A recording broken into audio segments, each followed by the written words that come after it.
Hati merindu dengan kekasih yang satu.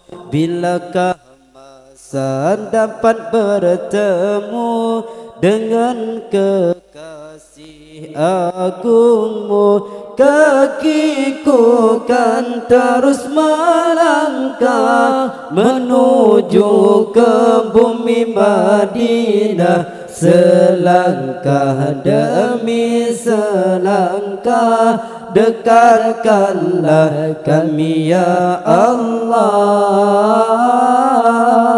hamqubulana ya Rasulullah, hamqubulana ya Habiballah.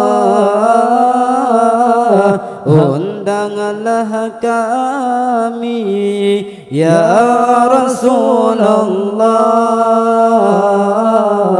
undanglah kami ya Habiballah.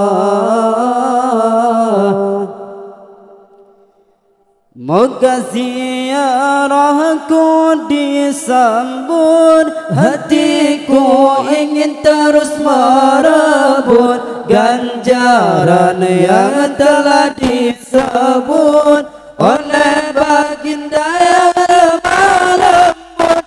Barang siapa yang ziarah rumah baginda di Madinah, walau selepas baginda wafat, bagai semasa Nabi hayat. Hamqubulana ya Rasulullah,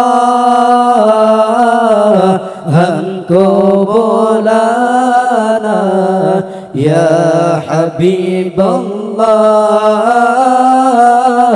Undanglah kami ya Rasulullah,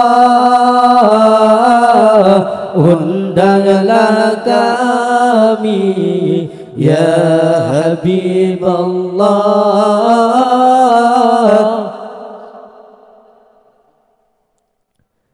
Jauh benar ku terpisah dengan Nabi di Madinah, jangankan pula ku dipisah saat dipilih ke jannah. Air mata terus mengalir, hatiku tetap rasa khawatir. Apakah kita akan terpisah?